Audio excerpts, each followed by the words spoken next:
Hello friends, welcome back to my channel. কেমন আছো তোমরা? আশা করব অনেক ভালো আছো। আমরাও কিন্তু অনেক ভালো আছি। আজ রিম্পা চন্দনার রান্নাঘরে কিন্তু আবারও চলে এসেছি তোমাদের সঙ্গে। নতুন একটি দিন, নতুন একটি রেসিপি নিয়ে আবারও হাজির হয়েছি। তো বন্ধুরা, আজকে কিন্তু কোনো রান্নার রেসিপি নয়, আজকে নিয়ে এসেছি আম তেলের রেসিপি। আমরা বাড়িতে কিভাবে আম তেল করেছি সেটি সঙ্গে শেয়ার করছি। তোমরা কিন্তু ভিডিওটা একদম স্কিপ করো না, পুরোটা দেখার জন্য অনুরোধ রইল। আর এইভাবে বানিয়ে দেখুন, সারা বছর কিন্তু সংরক্ষণ করে রাখতে পারবে। তো এই আচারি আম তেল করার জন্য কিন্তু আমরা এখানে নিয়েছি, দেখুন একটু শক্ত আটি হয়ে গেছে সেরকম আম দেখে আমি এখানে নিয়েছি। এবার আমটাকে আমি ছোট ছোট করে কিন্তু কেটে নেব খোসা অবস্থায়। খুবই শক্ত ছিল, যেহেতু আটি হয়েছে, একটু শক্ত শক্ত টাইপের আম। এই আমে করলে আম তেল কিন্তু খুব ভালো হয়। তো আমি একটু শক্ত হয়েছে আটিটা, সেরকম আম নিয়েছি। এবার আমটাকে কিন্তু আমি 4 ভাগে করে ভাগ করে নিয়েছি কেটে, এই যে। আর খোসাটাকেও কিন্তু আমি ছাড়াইনি। এবার আমটাকে আমি ভালো করে কেটে নিয়েছি। এবার আমের মধ্যে আমি হলুদ গুঁড়ো দিয়েছি আর একটু লবণ দিয়ে আমি কিন্তু আমটাকে খুব ভালো করে কিন্তু মেখে নেব। ছোটো ছোটো আমি টুকরো করে নিয়েছি। তো হাত দিয়ে আমি লবণ হলুদটাকে ভালো করে মাখিয়ে নেব। এবার খুব ভালো করে কিন্তু আমি লবণ হলুদ মাখিয়ে নিচ্ছি। এবার একদিন গোটা রোদে কিন্তু আমি রেখে দেব। রোদটাকে ভালো করে কিন্তু খাইয়ে নিতে হবে। তো আমি গোটা রোদে রেখে দেবো। এই যে ছাদে চলে এসেছি। এবার আমি আমটাকে কিন্তু রোদে রেখে দেবো। তো একদিন বাদে আমি আবারও কিন্তু ফিরে এসেছি। এই যে, এবার কিন্তু আমি কিছু মশলা নিয়েছি। এবার এই মশলাগুলিকে কিন্তু আমি শুকনো খোলায় কিন্তু তেলে নেব।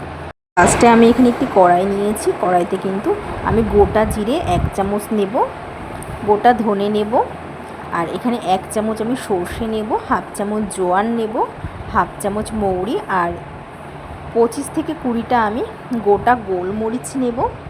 খুব ভালো করে আমি তেলে নেব। একটু গন্ধ বার হলে কিন্তু আমি এটাকে কিন্তু নামিয়ে নেব। আর এটা কিন্তু আমি হামানদিস্তাতে খুব ভালো করে কিন্তু গুঁড়ো করে নেব। হামানদিস্তাতে খুব ভালো করে কিন্তু গুঁড়ো করলে কিন্তু খুব ভালো হয়।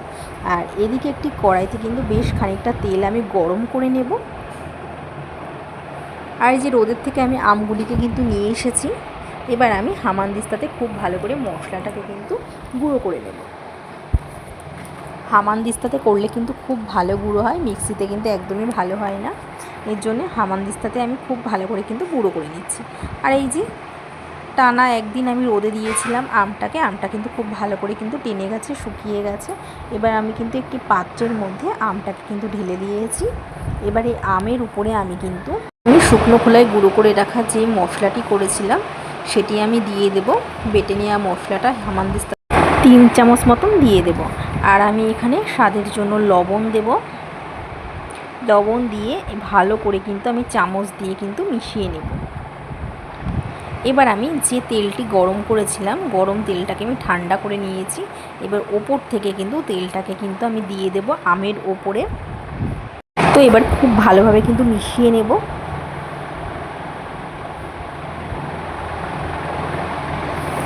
তো দেখো, আমি খুব ভালোভাবে কিন্তু মিশিয়ে নিচ্ছি।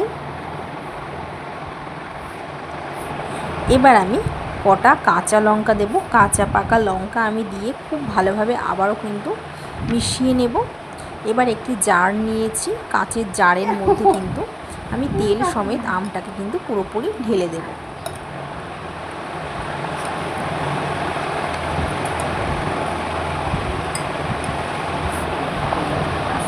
দেখো, আমি কিন্তু পুরো তেলটা আর আমটা কিন্তু ঢেলে দিচ্ছি। এবার বাদবাকি যে তেলটুকু ছিল সেটাও কিন্তু আমি জারের মধ্যে দিয়ে দেব। কাঁচের জারের মধ্যে বাদবাকি আমি তেলটাকেও কিন্তু ঢেলে দেব। আর বাদবাকি তেলটাও কিন্তু আমি কাঁচের জারের মধ্যে ঢেলে দিয়েছি। সব তেলটুকু আমি দিয়ে দিয়েছি। আর তেলটাকে একটু গরম করে নিলে কিন্তু খুব ভালো হয়। তাহলে সারা বছর তোমরা খুব ভালোভাবে রেখে দিতে পারবে সংরক্ষণ করে। কোনো রকম কিন্তু পোকামাকড় কিংবা ছত্রাক কিন্তু হবে না। তো এবার কিন্তু আমি এই যে কাঁচের জারটাকে পুরো তেল দিয়ে সুন্দর করে কিন্তু ভরে নিয়েছি। দেখুন কতটা সুন্দর লাগছে দেখতে। এবার কিন্তু আমি রোদে দেব। তার জন্য কিন্তু আমি এখানে একটি এই যে কাগজ নিয়েছি, কাগজ দিয়ে গার্ডার দিয়ে আমি মুখটাকে ভালো করে আটকে নেব। এবার আমি টানা 2 থেকে 3 দিন কিন্তু কড়া রোদে রেখে দেব। এই যে 2-3 দিন বাদে কিন্তু আমি কিন্তু আবারও ফিরে এসেছি। দেখুন কত সুন্দর একটি কালার চলে এসেছে, আর গন্ধটাও কিন্তু খুব ভালো হয়েছে। এইভাবে যদি তোমরা আম তেল করতে পারো দীর্ঘদিন কিন্তু খুব ভালো থাকবে, এইভাবে সংরক্ষণ করে রাখতে পারবে। তো বন্ধুরা, কেমন লাগলো আজকে আমাদের এই ভিডিওটা? যদি ভালো লেগে থাকে অবশ্যই একটি কমেন্ট করে জানাবে, আর তোমরাও বাড়িতে একবার ট্রাই করে দেখতে পারো।